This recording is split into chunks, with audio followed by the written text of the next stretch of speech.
Good morning mga idol. Papakain muna tayo ng manok. So gagawa ko ng lalagyan ng mga halaman, mga nagugulay natin.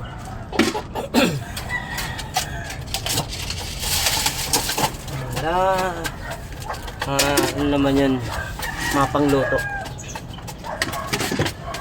Ito muna, pakain ng manok. Yan.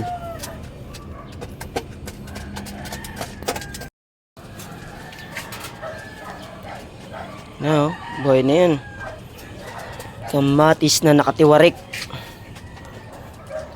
Mga idol, malalaki na yan.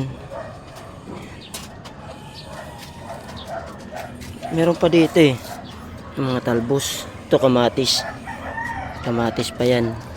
Yan. May dabuhay dito ano, bell pepper. Yan no. Yan, gagawa tayo ng mga sabitan ng halaman natin. Yan. Hintayin nyo lang mga idol. Ano na lang, pakipalo na lang tong page na to. Ito pa mga idol oh. Yan, bubuhusan din natin yan ng tubig para tumibay. Ayan yung mga nakikita ko kasi sa mga nagpapabuhos. Binubuhusan nila yan para hindi daw mag-crack yan.